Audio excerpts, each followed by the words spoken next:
Once again, we'll start with a comment from Coach Walter. Yeah, it was a really great baseball game. Two really good college baseball teams battling it out, and a lot of star power in that game, and it didn't disappoint. Really proud of Josh Hartle and the way he battled. Some things go against him there. We, kind of a couple walks here and there, and a ball in left field we should probably make a play on. And all of a sudden down 2-0, but he settled in and got us, into the sixth inning there, which was huge to shorten the lead. It was kind of similar to Rhett Lauder's outing the other day. It wasn't a typical Josh Hartle outing, but he battled and kept coming and kept making big pitches when it mattered and kept the score where it was, so give our offense a time to get going. Some really great defensive plays. Obviously, the play Bennett Lee made today. Brock Wilkin made a great play to get to that ball, and then Bennett with an unbelievable pick and tag under pressure. It was a huge play in this ball game. And then, of course, the clutch hit by Bennett. Danny Corona doubles with one out, and then Bennett. And, once again, for the second game in a row, our story was our bullpen. Our bullpen locked it down. Cole Rowland came in, got 2 huge punch outs. Massey comes in behind him, gets a big out, and then gets another out the next inning. And then Cam, gets the last 5 outs. Came in with the big situation, first and second with 1 out, and a really good hitter up there in Dugas, and executes a first pitch slider and then throws a fastball in to get the 5-4-3 and put the momentum in our dugout. It was a huge shift in the game right there. So, again, really great win. Looking forward to playing on Wednesday night.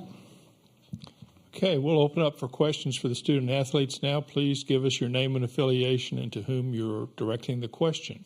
And we'll start up here. Essex there, blogger so dear. Cam, when you came out in the 8th inning, what kind of pitches were you looking for to get that double play? And then what was going in your mind when you went out for the 9th? The pitch plan, honestly, was to throw a first pitch slider and then a heater in. So that was what we did. We just executed our pitch plan. We got the guy to roll over, turn double play. And then what about the 9th when you were coming in? What was going through your mind? It was heavy spin for sure. That was how we knew we would get to that lineup. So we spun them, just executed pitches. Okay, Aaron? Aaron Fitt, D1 Baseball. Bennett, that 8th inning, both halves of it, really, you obviously really right in the middle of it. First, if you could kind of take us through the plate-to-plate from your perspective and just how difficult was that play, because it looked really difficult. And secondly, you're at bat there in the bottom of the 8th, rather. What a sequence for you. Yeah, I think it starts with the mound visit we had. Actually, Coach Walter told me to tell Brock to maybe get the out at home if we have it. So that was already in our heads coming into it. And then Beloso hits a little squibber, and it was actually a really good play by Brock. He said the ball's literally still spinning in his glove when he went to throw it. So just an unbelievable play to even get the ball to me. And then from my perspective, I've done millions of picks in my life, and I just took over. I got good hands, and it just took over. And then the at-bat. Got down 0-2. I thought Hurd executed a good slider on the outside corner first pitch. Then I took a really good swing at a hanging slider. Next pitch, fouled it right back.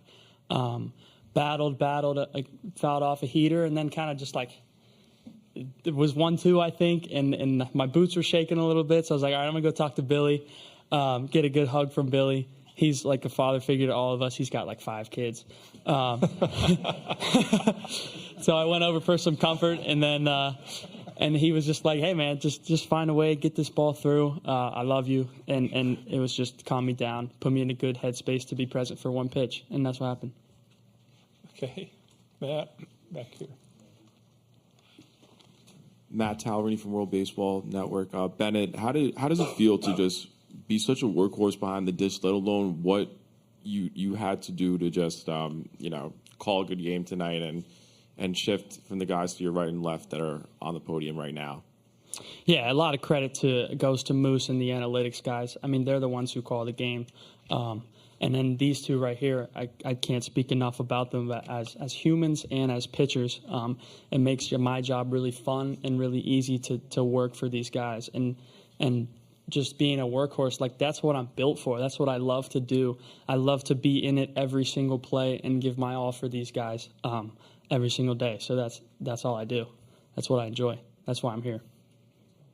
Okay, right here. Les Johnson, Demon Deacon Digest. This is for Cam. the last 2 weekends, Coach Walters had to put you in situations just to get you work where you're in games like 15-run leads or whatever. What's it been like to kind of flip those switch the last 2 games, be in the most high-pressure situations in the biggest stage in college baseball? It's been fun. It's really fun. Obviously, you can't complain when you run through a regional and a super regional and you outscore your opponents by 59. I mean, I love to get my work in, up 16 in a postseason game. I'm not going to complain about that. But we've been working. We all do a lot of visualization work, and we believe. So I've seen this 100 times. I knew we'd get, there'd be a 1-run save in Omaha, and we've gotten 2. It doesn't change. I treat those 16-run games like we're up 1. It doesn't change. It doesn't change who we play. It doesn't change where we play. We just do the same thing every day, and we believe, and that's why we win. Okay, next question. Back in the back. Jack, in the back. Jack DeLongchamp of Foul Pole. Cam, Bennett, y'all talked about it a little bit before, but how special y'all's relationship is together, especially in the back end of the game, obviously makes these moments got to be that much more special. Yeah, it's unbelievable. This guy right here, best friends in high school, co-captain on our high school team. He's my Catholic confirmation sponsor. I just can't say enough. And there's no one I'd rather be in the foxhole with, battling with 30,000 people screaming at us. And there's just, with him, there's just comfort. And we both know what's going to happen. When he comes in, the game's over. Yeah, I mean, he said it best. He's my foxhole guy.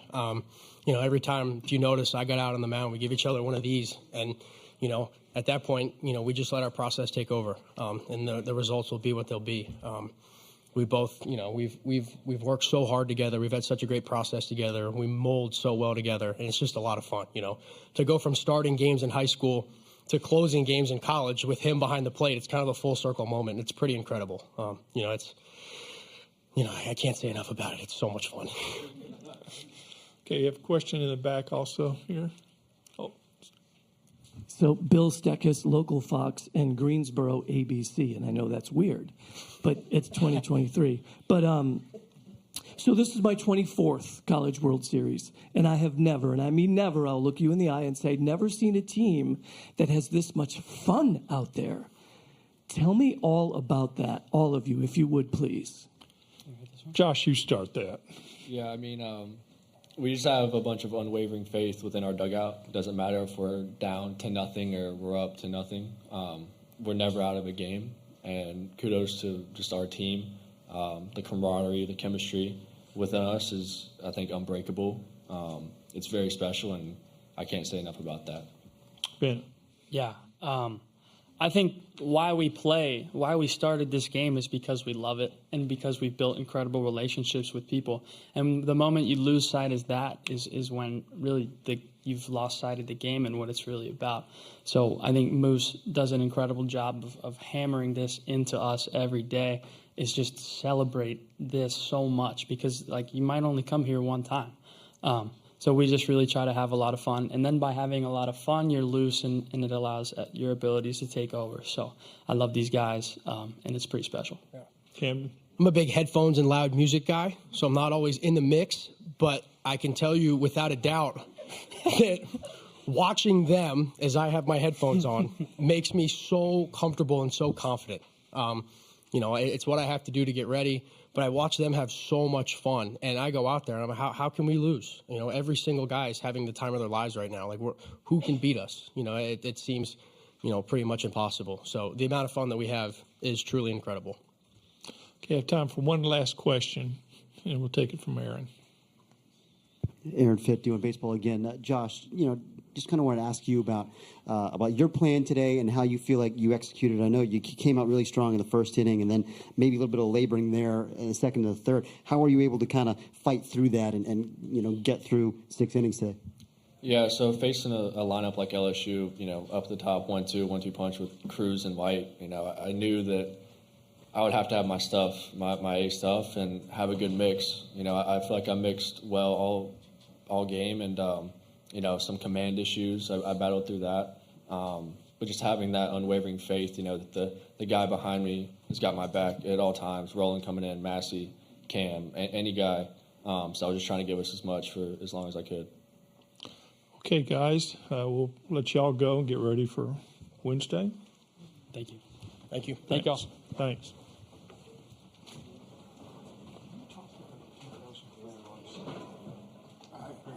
I have, yeah. Yeah, we talked about that before the season. Okay.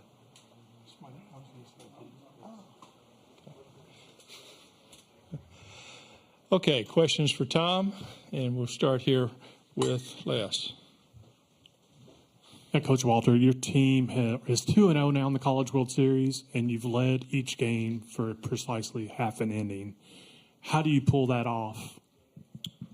Well, first off, our pitching staff keeps us in it, and throws up zeros. We got down 2-0 early in both the games, and our staff just kept throwing up zeros after that, and we kept making big pitches, and we kept making plays, and we got helped out with some free passes in both those games. We had 2 walks that led to the 2 runs against Stanford, other than Brock's homer, of course. And then today we had 3 walks, and they were good walks. They were walks that we earned. So obviously Floyd was really good today, and he stoned us for five innings. And finally there, that third time around, we kind of felt a little more comfortable in our bats with him. Essex.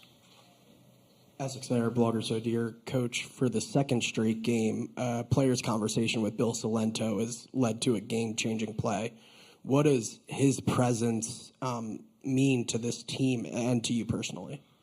Well, Bennett said it perfectly. The guys just trust him implicitly. He works so hard at the game plan for game prep. So in big moments, they go to him because Billy knows what they can expect, and it just gives them a great sense of calm and confidence in those big moments. And really, when you're playing on a stage like this, that's what it's all about: is just staying calm and kind of staying within and playing your game. And again, for 2 games, I feel like we've pressed a little bit early, but as the game wore on and we've gotten more and more kind of into the flow of the game, we've kind of played better as the game's gone on.